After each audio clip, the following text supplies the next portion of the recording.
Hey everyone, welcome back to another episode of Stripped by Sia, your podcast for strippers, sex workers, and all the fancy naked people in between. I am your host, Steph Sia, aka Sia on Camera Online. I am a former stripper, I could proudly say that. Former sugar baby now, current cam model, current adult creator in the industry. And this is my show dedicated to destigmatizing sex work. We are beginning season 8, which is really exciting for me. And I cannot believe we are here right now. It's been like, what, 6 years, almost 7 years now, actually, going into it. And I guess I'll just make the announcement now, but this will be the last season I will be recording for the time being. Life is shifting and a lot of things are going on. So I'm really trying to make a big effort in terms of strategically making episodes on topics that I think are super, super, super important and maybe things I haven't been able to touch in my previous seasons. So I'm going to be extra just more anal about things. Not like I wasn't anal before, but I just really want to pump out the episodes and squeeze the topics that I haven't been able to touch in the past 7 years. So yeah, it's been a wild ride, but again, we're going to be here for another year or so. So come listen to the final season. It's going to be great. And of course, every week, just like in past weeks and past seasons, is going to be centered on a topic from a sex worker or someone who's in the industry or aligned with the sex worker industry. And today we'll be talking about community safety and why that's so important. And it does seem like a really big umbrella. It is, but we are going to be talking about, internal safety, how we can keep each other safe, what are some red flags we can look for, how to identify abusers within the industry, because let's not ignore that there are a lot of abusers within the industry, and so many more nuggets that we're going to definitely dive into later today. So if it is your first time here, every week we kind of go into a different topic, and I bring sex workers from all different kinds of corners in the industry to really provide a transparent approach to what sex work is, and for folks to really understand and empathize and humanize the work it is we do. And I do this through educating. So that's just a little bit about the show. Just want to say a quick hello to our lovely sponsors, Carly David from PS Group, and of course, Yes, a Stripper podcast, our lovely sponsors for our final season. And of course, just also wanting to say hello to all the Patreon subscribers and supporters. I am going to be continuing to post on there because I just probably won't be able to keep my mouth shut anyways with all the things that are happening here locally, all the things I'm involved with here in Vancouver, Canada. But speaking of Patreon, just want to say hello to those wonderful subscribers who have been by my side since season 4. So, and you guys are all around the world, which is amazing to me. Snoo from Germany, you've been there, I feel like, since day 1, which is crazy. Guys there, Eric Arajo, Bia York from Seattle, McKenna King from Ottawa, Dan from Red Door Products from Seattle as well, Dale Flood from Vancouver, Canada, and Reina from Sweden, and Ruby from Victoria, BC. So you guys are amazing. Thank you so much for your support. And yeah, there's going to be more nuggets. I'm sure there's still going to be some like guest lectures are going to be doing, and just like some projects I'll be doing. But these seasons are long. They're always like 32 episodes. I don't know if this is going to be 32 episodes because it depends on what's happening with body and life and everything. So we'll see how it is. And I'm just going to be a lot more forgiving for myself for this season. So without further ado, there is obviously a lot we have to tackle today on today's topic. And I'm so rusty at this. I haven't done this in 2 months. Sorry, guys. Patreon.com/strippedbysia is where you can join the Patreon if you are interested, for as low as $4 a month. Wow, really, really rusty on this. But I'm so like flip-flopping all over the place, but it's okay. It's my show.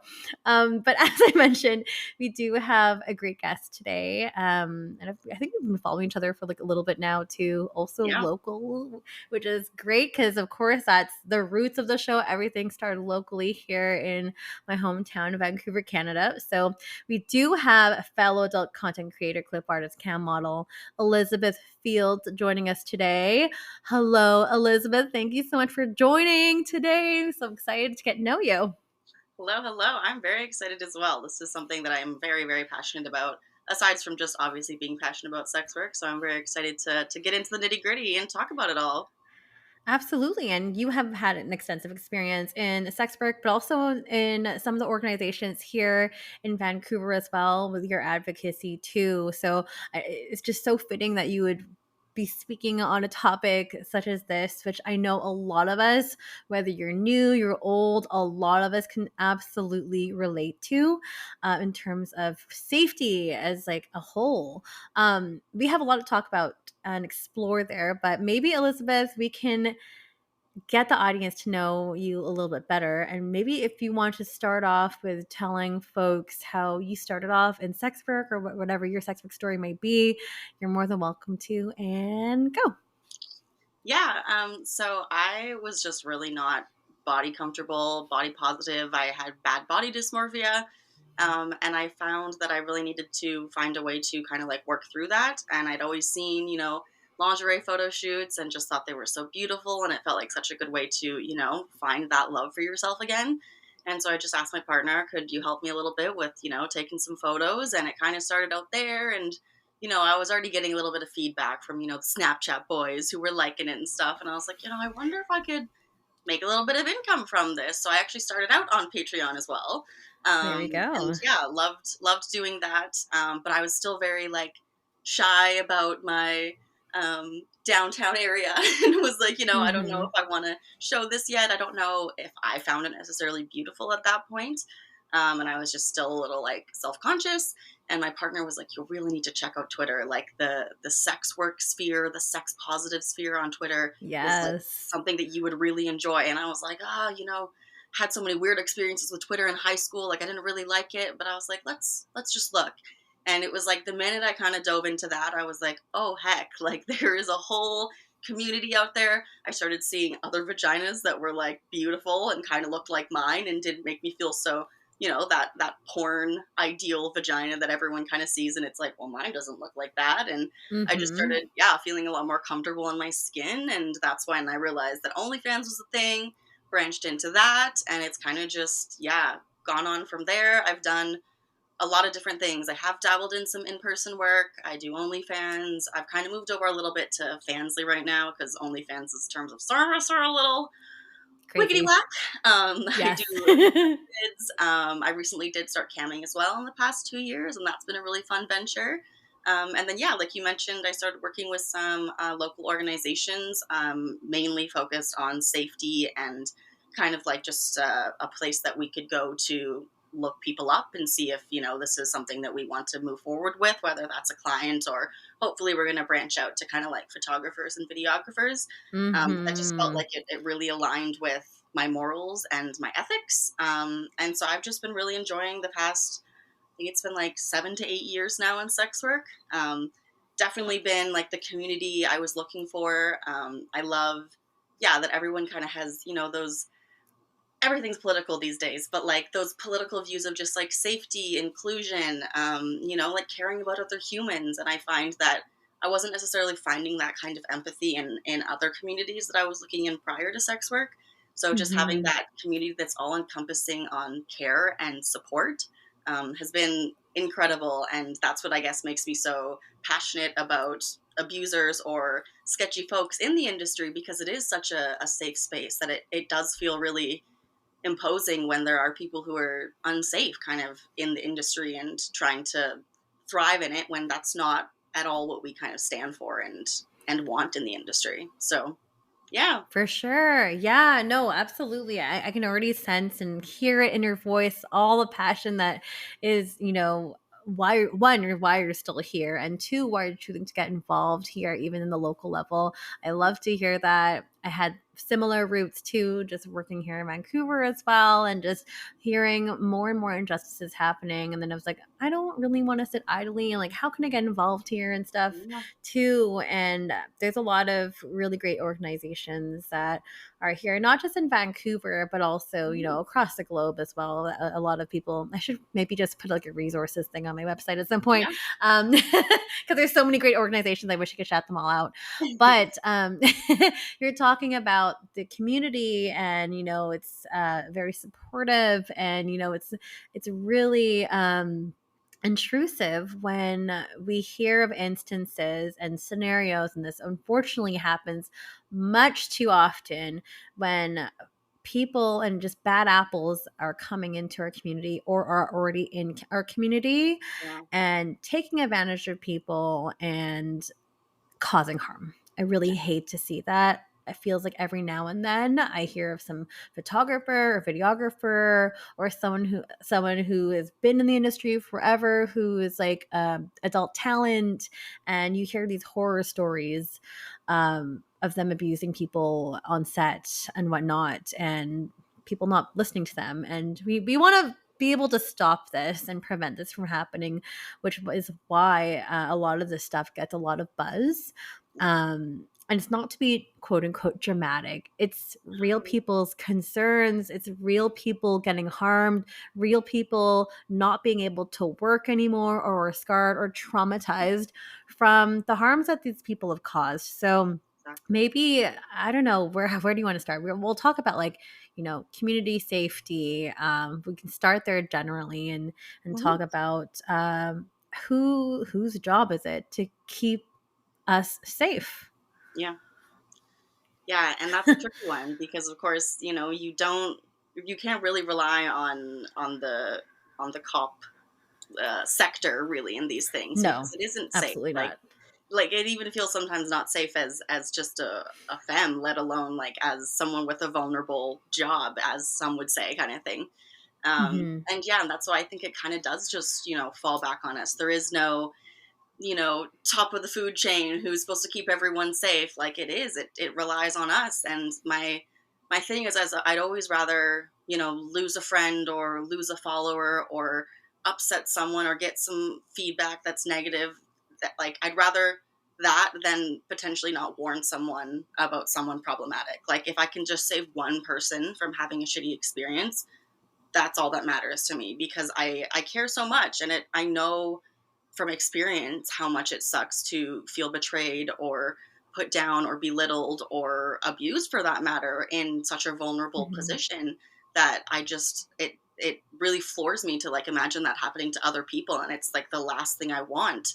And it does cause me some backlash sometimes. It does cause me to lose connections that I thought were maybe a little stronger, but Yeah. it's all worth it to me if I can protect someone just even that little bit from potentially experiencing some harm in a place where you're already vulnerable, where you're already potentially naked, where you're already maybe in the middle of a scene. Like there's just so many things that can be taken advantage of that it just makes you feel awful. And you're right, like you can not want to continue on in the industry after so many experiences that are so negative and just make you feel so unsafe. And that's not like we're a community that accepts all. We have a lot of disabled folks in our community who, already Hmm. experience bullying or just, negative connotations surrounding them that they don't already deserve, let alone when someone then tries to take advantage of that because, oh, they're more vulnerable. Like there's so many like little things that, we need to acknowledge that this is a very, very safe space. And when someone infringes that safe space, like that's not okay. It's not. It's definitely not okay. And, and unfortunately, we have to look out after ourselves, and also for our community, because there is no HR person, there's no No, HR department, there's no. really no one looking after us. But Yeah. it is comforting to know that our community is so solidified that we will listen to folks and listen to the real concerns that are coming from our voices within the community, especially when it comes in the form of a warning. I myself have also, you know, have gotten backlash for things, Mhm. for being vocal. For instance, I got fired this week from my stripper agency because I think of things that I've said before, Yeah. publicly, but I'm just tired of the injustices that I see. And Yeah. I see so many new people coming into that cycle and that part of the industry that I just like, I think it's great if they actually know this kind of stuff, because I was like on my way out anyways. It would have been nice to have a say like in my forced retirement, Yeah. but yeah, it's terrible, and I just can't really sit here anymore, and especially No. with all the advocacy work that I do. I just need to be able to say something. And I'm curious, Elizabeth, actually, what was like your inspiration for bringing forth this topic? I mean, it's such a great topic, and we've like touched on it here and there over the years, but really never had a dedicated episode. So, first of all, thank you so much for bringing forward Course. such an important topic. But I'd love to hear like your motivation, the passion behind it, and your willingness to speak out. I think it's just really like I have been a social justice warrior. That word's been floating around on social media recently, and I'm like, yeah, that is me. I think it's very ingrained in me to speak up for what's right. I kind of started my activism with going vegan like 10 years ago, and realized how passionate I was and how much I cared to share the word and like let people know about the facts that I was learning and all this stuff. But it wasn't as well received because it's hard to convince people to go vegan or to explain something like that without them feeling kind of shamed. And so I struggled a Mm, little bit with that, and had a lot of situations where I would try and reach out to people, and I would end up just upsetting myself. And I have mental health issues, so sometimes I would just get too worked up, and then I would just get really upset that I wasn't like succeeding in my activism. But again, I think hmm. once I found this industry, it was like standing up for these things. People can tell you that you're wrong or that it's drama or exactly, but it's like it's the right thing at the end of the day. And it felt not felt good, but I felt like I was making the right choices when I would Yeah. warn people about someone, and they'd be like, yeah, I was planning on shooting with them, and after this I don't feel comfortable doing that, or I'm gonna bring a friend and maybe not do it nude, for example. um, Hmm. and then also getting that validation back from people who maybe weren't comfortable enough to speak out about it, and said, Yeah. I've also had a terrible experience. I just thought that if I shared it, because so many people already support this sketchy person, that I wasn't going to be heard or I wasn't going to be validated. And I think it just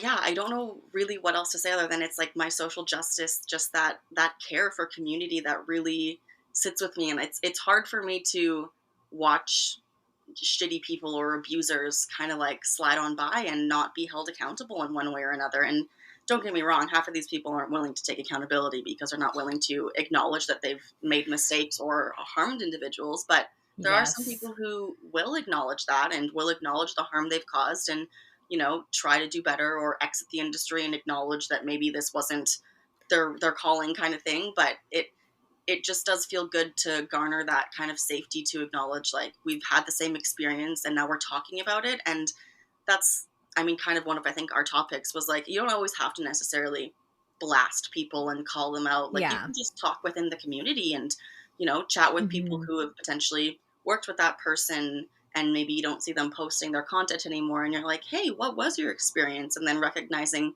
you weren't the only one who felt that way or had that negative experience. It can feel good in that sense to know that you're not alone, and that there are other people who had a negative experience and you're not the only one. And I think that's also just, yeah, part of why I do it, is because I think I don't want people to feel alone, and I don't want people to feel Yeah, like their experience was isolated when it's clearly not an isolated incident, kind of thing. Or you can see that a for pattern sure. is continuing for a certain person, and that behavior is still just being brushed to the side. But when more and more models acknowledge it and realize they weren't the only ones, then they're maybe a little more comfortable talking to other models, and more people know for safety. And then, hopefully that person can recognize, I don't know why people aren't shooting with me, and maybe look inwards and realize maybe they were making people uncomfortable, and that's just not okay. Definitely not okay. Yeah, no, I can absolutely resonate with this. And little trigger warning. I know I've spoken this before a few times on the podcast too, but like, I was a victim of voyeurism with a local photographer that was here and also in Toronto, and basically they prosecuted him in Toronto, and then but I know he shot here so many times, so I was trying to like rally up some voices and other models I've shot with him here to also make a case for him here in the Vancouver jurisdiction. And it was like crickets. It was Yeah, like people that I knew shot with him would not come forward. And I understand that can be a whole ordeal too. But I was just absolutely. like, can we please just try to continue to warn the community? Because, like, I was just so disappointed with Yeah. that response, and you talking about, wanting to bring this up so people won't feel alone. It was completely isolating when that Yeah. happened to me, and then it just kind of like hindered me, and not really, I didn't really want to continue with that anymore, being the Yeah. lone voice that had happened to, at least here in Vancouver. But it's a really uh, an unsettling feeling. And it really Absolutely. feels like a violation when stuff like this happens to you. Yeah. And, we were talking about, there are so many, I don't want to say so many, but there are a lot of bad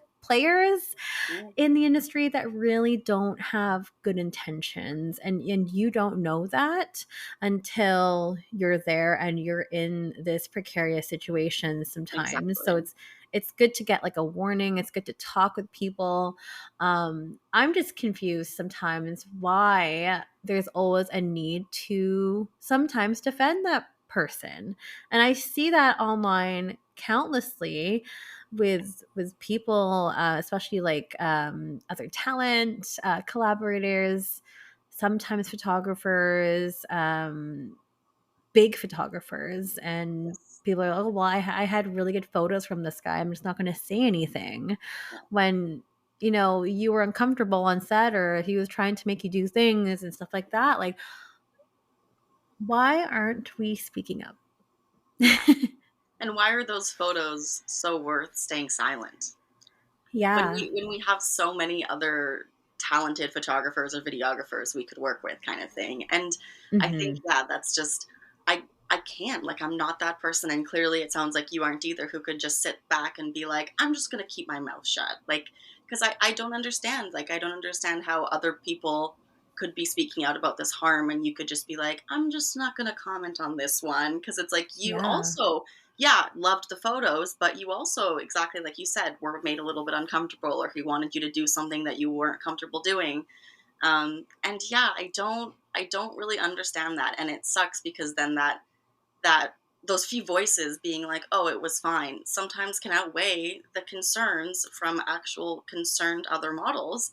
And that's where then it Hmm. goes, well, you're just being dramatic. And it's like, it's Yeah. not being dramatic to say that someone made me uncomfortable. It's not. Like, it's a fact, it's a truth, and it's my experience. And Yes. yeah, I it does. It really doesn't, I don't understand it. But especially when you do know that it's a thing that is happening to multiple people. And Hmm. even like then I know that's also one of our points, like when the photographers or the bad apple, for example, um, threatens with a lawsuit or with defamation, and it's like, Yeah. especially if they are big enough in the industry that they can, kind of afford to hold that over you. A lot of models are terrified of that because we are Yeah. sex workers, and that's a big undertaking to get involved with the law potentially. Um, Hmm. so it does. It makes it very difficult when there are folks still supporting it. But like the thing at the end of the day is abusers don't abuse everyone, right? They keep a few Hmm. good people in their circle who they don't harm, Yeah. so that they have those people Yes. as supporters when the people who did experience abuse come forward. Yes. Yeah, that's very true. Because sometimes, like, if we have, say, a photographer or someone that wants to collaborate with you, and you see how many mutuals you have in common, and then Yeah. you see on their page, like, oh, well, they've shot with this person, they've collaborated with that person, I know that person. Yeah. So it must be safe. Like, Hmm. it must be okay. But don't always ask the person who's featured there, like there's probably other people that are not being featured where things might have actually Exactly. gone wrong. Yeah. And that's where like red flag is Hmm. even more so apparent there, Yeah. which is crazy. I mean, going along that topic, Elizabeth, when you were talking about, potential bad players slapping you with a defamation lawsuit and stuff like that, and, kind of being strategic about who they're trying to pick to be on their side, who they've had good relations with, versus, say, other smaller creators, say Hmm. newbie creators. Can we talk about the predatory behavior that some of these people, I guess, exhibit? Because, sometimes they will try to target, and I will say target because I really think that they are targeting and being strategic Absolutely. about like targeting newer creators, people that might not have enough exposure Hmm. and the reach. Can we go into that a little bit too? Absolutely. That was definitely my experience with my first Mm. abuser. Was I was very new, I was very young, and I was very uneducated, and I didn't have a lot of community reach. Um, Mhm. and yeah, there was things I was being warned about, but I was like, I haven't seen any bad behavior yet, and I'm enjoying my time and I'm being treated nicely.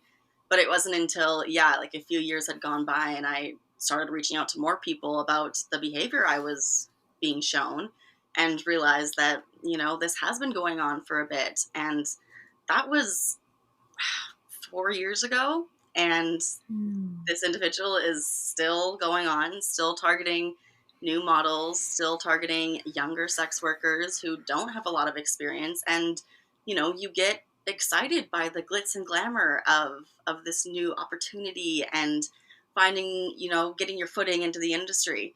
And Mhm. it's so important to ask older sex workers or veterans who've been around for forever, or when someone says, oh, I had a bad experience with them, blah blah blah blah, talk to that person, ask that person, what Yeah. was your experience, because I've heard your experience was just like a falling out, but really maybe this person had a really bad experience with said individual, and that's why they had a falling out, was because this person was Right. being predatory or abusive or whatever. um, and I think that's what is why it's really important to educate the younger and the newer Yeah. sex workers. And I know sometimes the rhetoric is like, oh, they need to learn on their own, or they should pay us Right. to learn. But it's like, honestly, like in terms of safety and community Safety awareness, though. those things are very Yes. important. And again, we're the ones who have experienced it a little bit more, or not even have experienced it yourself, but you've witnessed it kind of thing happen in the community. It's very important to educate and let the baby sex workers know, because they can be very easily taken advantage of. And I can speak on it because I really was entranced by the glitz and glamour and thought this was going to be my way into the industry. And I've made it without that individual, without that person guiding me through it, kind of thing, because really all Mhm. that got me was abuse and like a lot of drama. And to this day I still try and talk out about it, but I still, as recently as, I don't know, 6 7 months ago, got threatened with some more defamation.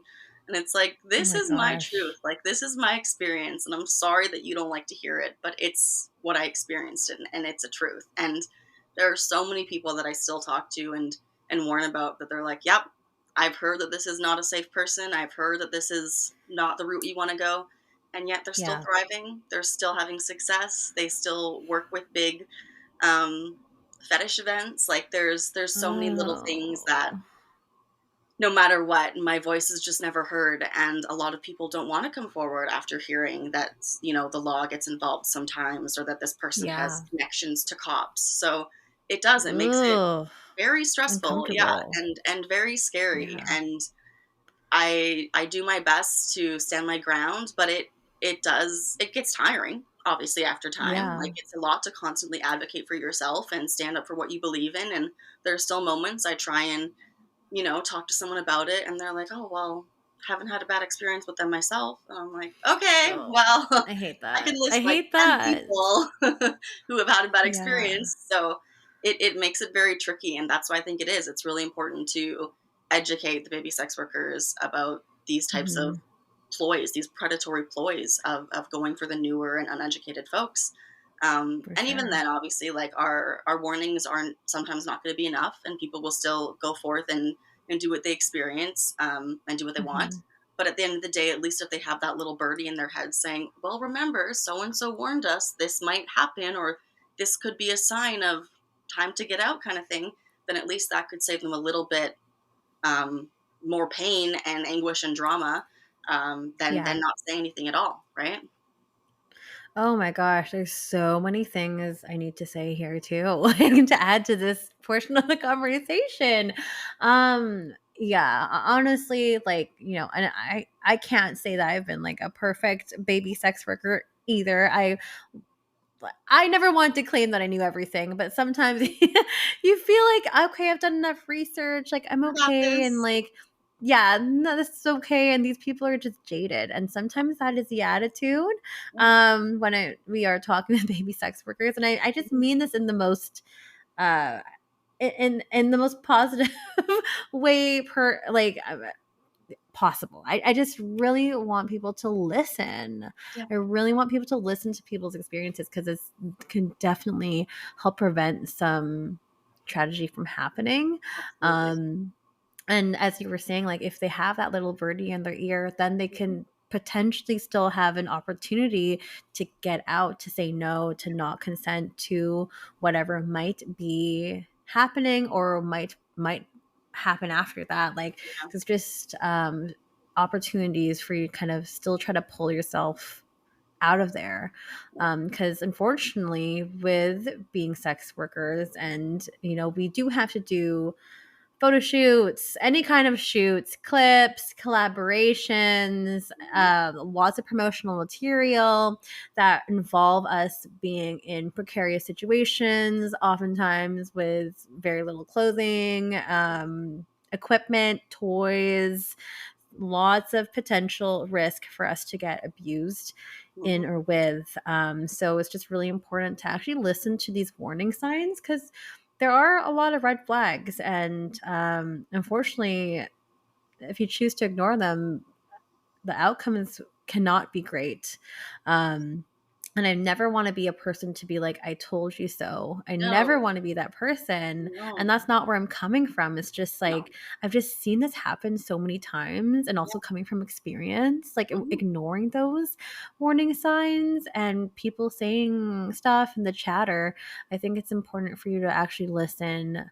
Take everything with a grain of salt, of course, Exactly. but listen, see if you can identify some trends here. Is this Right. happening again? This person also said that too. This kind of sounds familiar to that what the other person was telling me.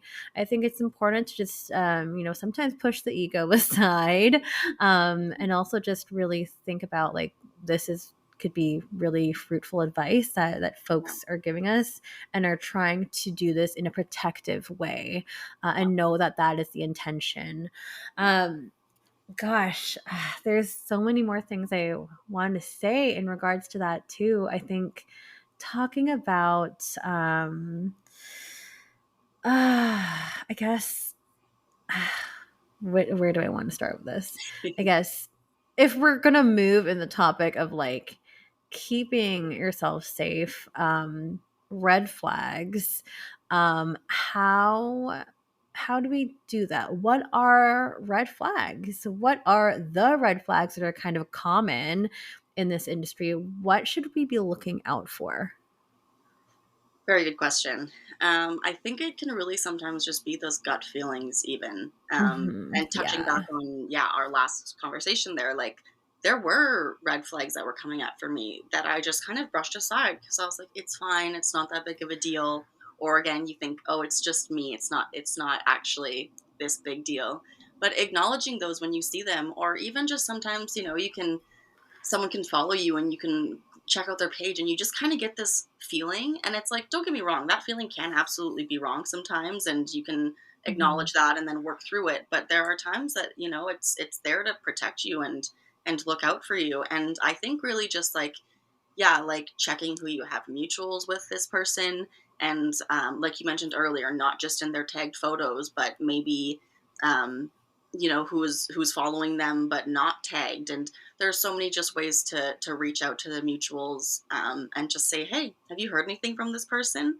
I think that can be a Mhm. really good way to kind of like educate yourself on someone before actually like engaging with them themselves. Mhm. I think a good thing for me is always starting with like a coffee date or even a phone call if Mhm. that's more comfortable. And just kind of Mhm. hearing someone out and hearing how they view things, that can be a very good way of kind of like sussing out if you align and if that's something that you want to continue working on, kind of thing. Because there has been times where you're chatting with someone and you're like, oh, I don't know about that. That doesn't quite align with me, or that doesn't sound like the safest thing, kind of thing. Yeah. And yeah, The vibe truly, check is real. yes, exactly. Truly, I think community conversations is just really what's most important there. And hearing other people's experiences, like you said, just listening, like that can go so Mhm. far. Because if you do hear from four different people, meh, it wasn't that great of an experience. Like, that's worth noting and taking into account. And whether that means you still want to follow through and again, bring a friend or bring your consent forms ready to make sure that your boundaries are very in place. I think that's Mhm. that's super important, because you can see very easily where morals don't align or ethics don't align. And something like, again, Yeah. just in this political state, I think watching people's stories and seeing kind of where their stances are on things can also really either put a good taste in your mouth or a bad taste in your mouth. And you For know sure. I think 5 years ago we were a little bit more like, like politics aren't everything, not everything's political. But in this day and age, like everything is political. Like shit is Everything's wild. intertwined. Yeah, Yes. so it's important to also acknowledge and witness what people are sharing or not sharing, and kind of also making your decisions around that. Like, and For I sure. understand that not everyone feels that in their sex workspace they're willing to share their political views or put that out Mhm. for the rest of the world to see. Like, I do respect that, but also Mhm. being a sex worker is inherently political. So it is important to Mhm. kind of share those views that you stand for or don't stand for, because it can really, show who you're comfortable working with or who you can consider a safe space sometimes. And I think that just Mhm. also very much so goes with my just justice warrior kind of feelings. Is I do really care about those things. So it's something that I'm like, if our morals really aren't lining up, then it's like, to me that is kind of a red flag, and I don't know if I want to proceed Mhm. in an intimate work relationship with this person, because I know where my morals and ethics line. We're gonna bash heads, kind of thing, at one point or another. Um, Yeah. which kind of then makes the reason why consent forms are so important in this day and age, for Oh my sure. gosh. Yeah, yeah, you've mentioned consent boards a couple times. I feel like we should definitely dive into that. And like for Yeah. those who are pretty new, and I know like a lot of people listen to this podcast because they are trying to listen to a lot of resources and prepare themselves for actually before actually stepping in. But can you talk to us about what consent forms are? What do they entail? Who are they for? What is the intention? What's the purpose? And et cetera, et cetera. Yeah. So, yeah, a consent form is kind of there for two reasons. One, making sure someone is 18 plus or 21 Mm-hmm. plus, wherever you are, of course. And then making sure that you are consenting to what is about to happen. Some people like to do it per video basis, that you can really structure out those boundaries and limits, or, you have that discussion beforehand so you know exactly what you're going into in the scene so that nothing changes, or Yes. even in the photo shoot or in the video shoot. It got to a point that I honestly felt more comfortable for photographers that I didn't know bringing my own consent form and making sure that they signed it, that they were going to give me credit, because I just Yeah, want to have credit for my work as well, right? Like, the photo is as for much sure. the photographer's property as it is also my property. It's featuring my body, it's featuring my intimate parts, right? Of And course. yeah, I think there's so many reasons why it's important. Just for obviously those two initial reasons, but also just Mm-hmm. making sure that you can keep your content up if something were to Yes. go wrong, go sour, or even in terms of deletions. It's not fun having a bunch of content with someone up on a website and then all of a sudden something happens, or potentially they quit the industry, or they Yeah. move They that retire. page from existence. There's so many little things that can come up that makes it so that, oh my god, now I'm screwed. And what about all that content we had? And I'll speak briefly on OnlyFans. Like, they don't give you Mm-hmm. a forewarning. They don't give you the opportunity to fix it. It's like, no, we just took down 600 of your posts, and you now risk Yeah. being deleted yourself. And so it is Right. very scary sometimes to not have those backup forms to prove like, hey, we both consented to this. We both agreed we were going to sell it for profit. We both agreed, if something did happen, that we could still keep this content up. Um, Right. I think it's helped me in so many situations, especially moving over to new sites. Um, it's Mhm. it's a lot of paperwork sometimes, absolutely, and So especially much when paperwork. some sites have stricter requirements than other sites. But sometimes even just having a bare bone, I consent to this, I consent to it being posted here, and I'm comfortable with this content being filmed, can go a long way and can just be useful in a lot of situations where you want to keep your content up, or you want to be able to post it on new sites, and you can just double check with someone, hey, I know we're not actively working together anymore, but are you comfortable with being on this site? And they're like, yeah, For cool, no sure. worries. Like, that consent obviously is important as well, but having that Of physical piece of course. paper there to kind of back you up in any situation is also like super beneficial. And like, no matter what new site is like, oh, we don't require consent, eventually they will, right? And They especially will. again with Yeah. the political nature in the states, like it is getting more and more Yes. scary that it is very beneficial and needed to have those forms to verify like this person consented to this and this person is okay with this content being distributed, kind of thing. Absolutely. That's, oh my gosh, so important. And it's important for you to have these online too. And also for you to have these handy and accessible to you too. So if you're not an organized person, maybe you should start listening and have a good system. I like to Yeah. do everything online, having everything in the cloud for me, just so it's easily accessible Hmm. for any kind of collaboration, because you're always going to need this paperwork anytime Hmm. you're wanting to collaborate with someone, so they can verify that that person is an adult, that person is consenting.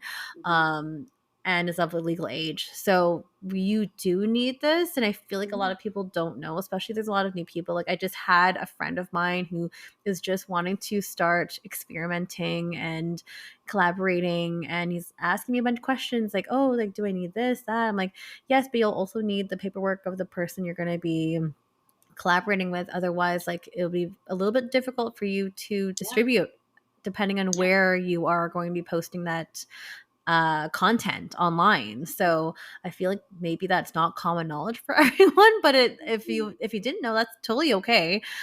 Yeah. But just know that that is like an industry standard. Yeah. So And I yeah, think actually so you so just so reminded important. me of something.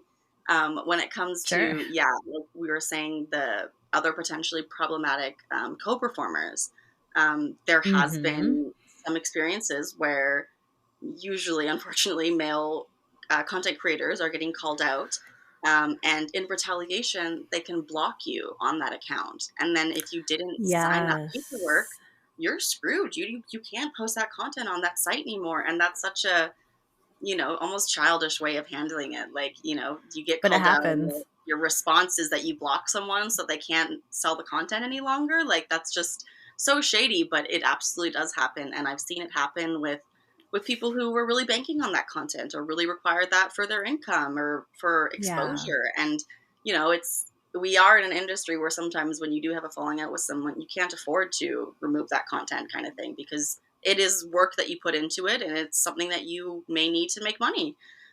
So yeah, Mm-hmm. having those forms as just backup for any sort of issue can just be really, really beneficial. And I really encourage folks like moving forward to really try and get on top of it because it can make a huge difference for sure.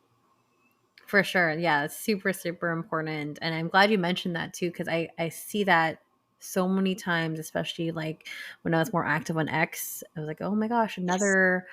another performer with the accusations, and then just the childish pettiness of like, Yeah. well, this is what you're doing. You're accusing me of this, and you're not going to be able to monetize off my content anymore.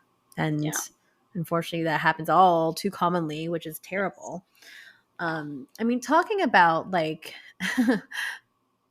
ill intentioned collaborators, partners, performers, people, we were kind of touching on it earlier too, but in terms of like, how do you vet people?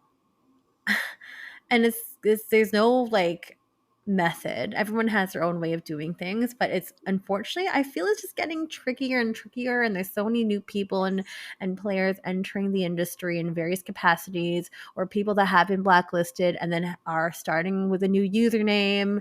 Yeah. Um and it just being a really big shitty mess. Yes. Excuse my Yes. French, but I'd love to hear about like potentially your vetting processes or what Mhm. has worked for you, um, because yeah, this is definitely getting to be a big problem in the industry. Yes, definitely. And you're right. Like it's no longer a quick and easy like, "Hey, you look cool, you create content, let's make art." Like it's not that simple anymore. And yeah, I think it is good to kind of garner a bit of a relationship for me at least now these days, like to garner a Mm-hmm. bit of a relationship with someone first. And same thing, like, speak to people who you have mutuals with that person and, "Hey, what's your experience?" Or, "Hey, like, have you worked with this person?" I think that can be really important. And yeah, I've I've I collab a lot with people in my work.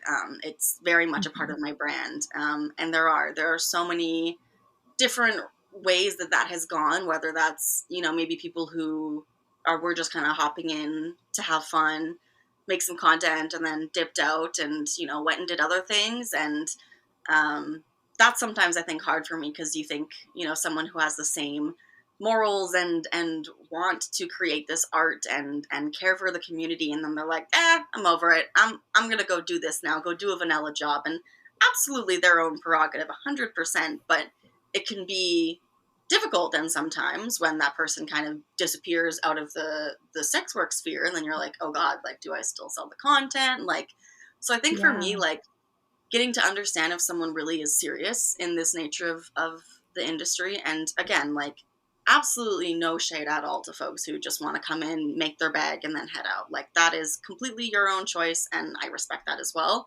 But I think Mm-hmm. as someone who's really passionate and really hoping to be in this for a while, I think for me now, I'm just really looking for folks who are really balls to the wall, ready to like work and commit to the industry and care about the dynamic and the community. Because I think I Yeah. just really prefer working with folks who really get it to that extent.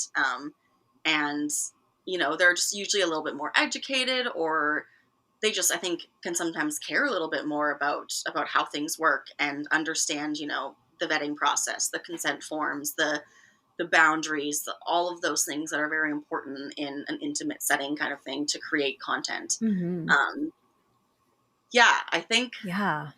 that's what comes to mind for me. Yeah, for sure. I feel like yeah, there's it's so hard to vet people nowadays, I find, and like, and that's probably why I just do a lot of solo content now, because I just don't Yeah, trust people anymore. It's exactly. really hard. And I think people can definitely agree with me too, but it's been really tricky trying to identify who is true, or has true intentions about really wanting to collaborate versus someone that just wants to sleep with me. Yeah. I think like for me when I'm vetting, or right when I used to vet, is just like, Mhm. okay, are you, if you really want to collaborate, I need to see proof of like your tests and stuff Mhm. too, and the amount of people, and this is totally okay because this is also a financial barrier too for Mhm. folks, not people that's not getting tested, and that not aligning with me because like I want to keep myself safe. Mhm. um and some people are not okay with that, and that already being like a no-go and a Mhm. no-go for me too. Yeah. That being something, also just I think there's an illusion when people see that there are a lot of followers and they have a big reach and potentially clout. That to me is not an indicator of if a person is verifiable and trustworthy. Like you, Elizabeth, I like to try to gain rapport and try to get to know Mhm. this person a bit and observe them from afar for a Mhm. while, kind of like what I do with my podcast guests. Like I will stalk you for a little bit. You don't need I'm not Yeah. even following you, but I will be looking and lurking to Mhm. see if you are in line with my values, my morals, and my Yeah. ethics. I guess like and you said something earlier about like gut feeling. Yeah. The gut feeling is a big one for me. I don't even know how to describe it, but like it really is a gut feeling. If I feel a little bit weird, then Mhm. I'm definitely leaning into that. When I was Mhm. younger, maybe not so much, but now as I am getting older and older, I just feel like that is such a good indicator for myself, and that has worked for me. Um, Absolutely. because if I'm gonna start to get a little bit uncomfortable with just our interactions or just like even with clients, just like Yeah. the way that you're like speaking to someone like a taxi Mhm. driver or like wait staff, and I'm already Mhm. getting a bad feeling, like I don't really like to ignore those anymore Yeah. because usually my gut feeling is right. Yeah. Exactly. So And there definitely can be yeah. circumstances where, that gut feeling is just a little initial, oh, what, just protecting you. But for the most case, it usually is a sense of, no, I'm feeling a little off about this. And then you do further see that evidence, whether it's checking on that person and checking their rapport, that you're kind of like, I don't know if we necessarily align in that way. Yeah, And so I think that is a very important one for sure. And especially, with, absolutely. I know like a lot of us femme sex workers and non-binary and trans folks in the industry, like it's hard for us to trust cis men. It really is. And whether Hmm. that's from our own personal experience in or without the industry, um, it can make it Yeah. very difficult to build that rapport. And I think, even especially with those types of collabs, or even just a photographer model dynamic, I think it is very important to go into that very gradually, to kind of make sure that you are going to feel comfortable and safe in this situation, because so many people can paint a pretty picture, and then you get there and go to the interaction, and it's not at all what you wanted or expected it to be. And we don't Hmm. deserve that. We don't at all. Like, we No, deserve a safe, comfortable environment where we're going to feel comfy doing whatever it is that we're going forward with, and have that trust and absolutely. safety kind of thing on set. For sure. Yeah, I feel like another like indicator for me, like if I'm whether I'm on set or just collaborating with people and whatnot, it's just like if if you've already talked about boundaries, and I know we've had conversations about boundaries a lot of times in the shows, but if we're talking about boundaries, if it's already been discussed, we've already outlined them, and this person is continuing to try to toe those boundaries and push your Yeah. boundaries, that's always for me like a telltale sign of like this is not really going to go in the way No. that I want it to be, and this is Yeah. not going to be a great experience for me, and No. this needs to stop. um this just happens so many times, and just like weird things like drinking on set, which I personally just don't do, or drinking on the job at any job really. I just don't believe in that. Like I just Yeah. feel this you're more precarious to getting taken advantage of, Absolutely. and being those precarious situations that can potentially lead you in an unsafe scenario, which is what we don't Yeah. want, right? So ugh, yeah, there's so Yeah. many things we can say here. I mean, we've noted like a lot of red flags and stuff too. I forgot like we forgot to talk about like blacklists too, and like Mhm. how that is super important in this industry as well. And why I actually think because we did talk about gatekeeping. Don't gatekeep in terms of safety, but I think we should absolutely gatekeep blacklists from like public Yeah. knowledge. Yeah, and what that difference is. Like, shall we go into that just a little bit too? I think it's Absolutely. important for us to talk about that. Yeah, definitely. From the beginning of my experience in sex work, blacklists have been around. But then there was a time where I was ready to access one, and I was reaching out to people like, "Where do I access these?" And they're like, "Oh, they're very secretive." And I'm like, Okay, that's good, but also like I need to Yeah, access it. So then how do I access it?" And yeah, like it is a very sticky situation in that case, and that's kind of a lot of what I've been talking about in one of my local organizations, is how to create that safe space that, the predatory people can't access it, but then it also is easy access for any type of worker, like maybe workers who don't have access to technology or outdoor workers. Like, you Mhm. need to have that fine line where it is accessible, but it is still a restricted space kind of thing. Because that Right. absolutely has been a lot of people's experiences with blacklists in the past.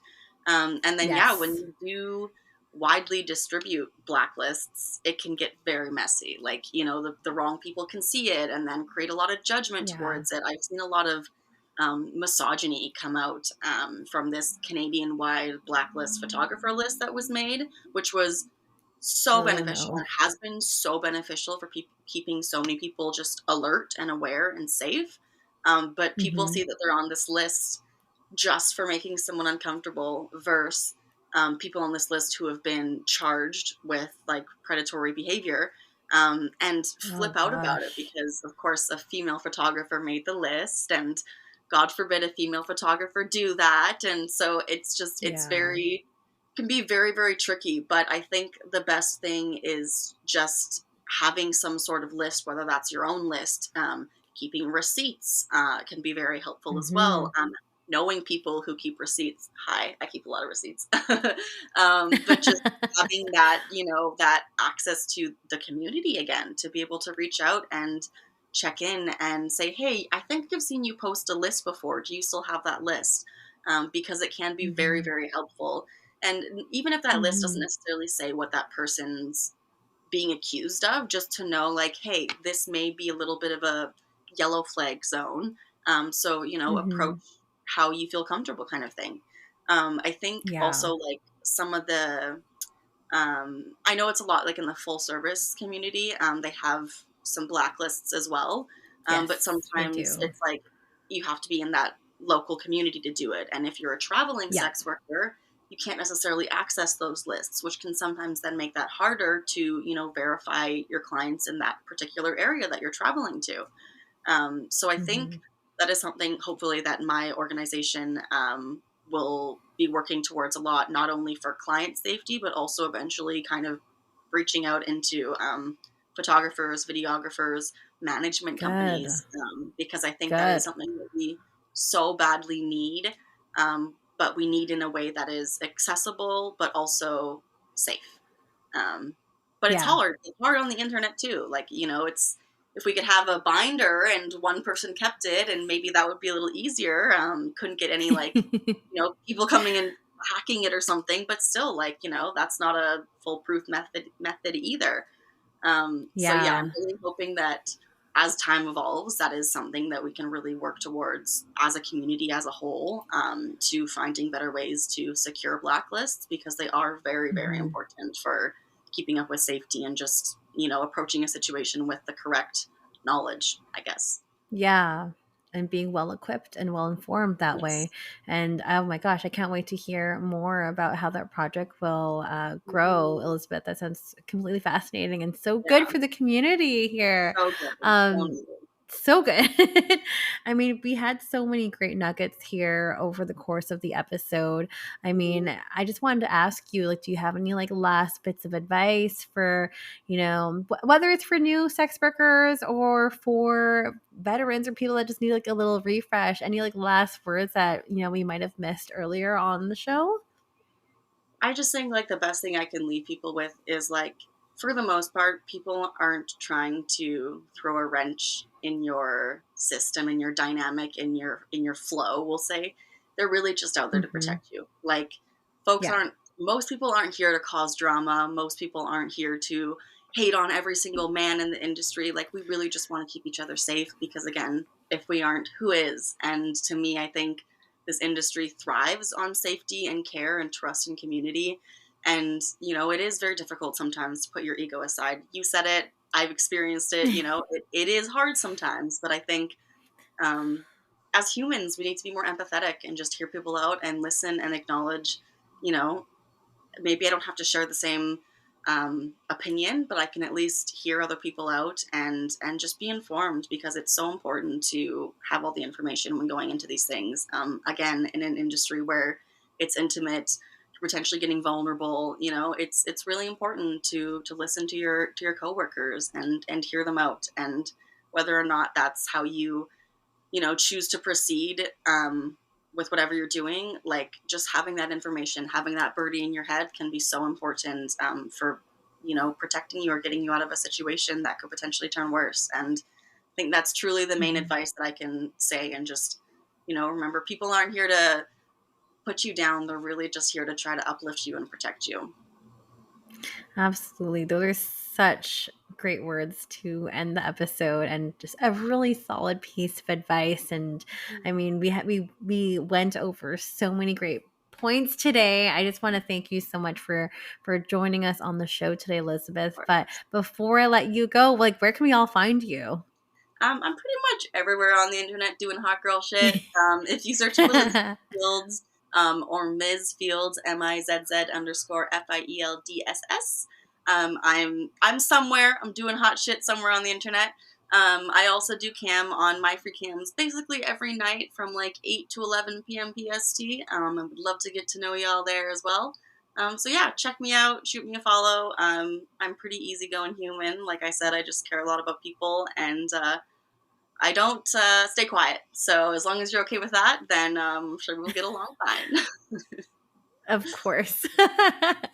And of course, all those links are in the show notes below. So if you haven't checked it out, go do that. Go subscribe, do all the things. You guys all know what your homework is, including rating the show 5 stars on Spotify and Apple. If you want to write me a great review, now is the time. You can do that, and really helps a lot of people find the show. If you want to get in touch with me, you absolutely can. I'm open doors, open ears all the time. It is where am I? Stripped by Sia on X. We have Stripped by Sia podcast on Instagram. Of course, my Patreon, patreon.com/stripped by Sia. And what else do I have to say? Yeah, if you want to be on the show for the last season, you absolutely can. It's strippedbysia.com. You can go ahead and fill in the contact field there. Let me know about your topic. I'm curious. I am being like a little bit more picky. I mean, I've always been picky, but I'm being a little bit more picky because I just want to make sure my energy is going in the right area, and I'm going to really do this last season well. So, but please, I can work with you on developing an episode. I'm very curious, very open.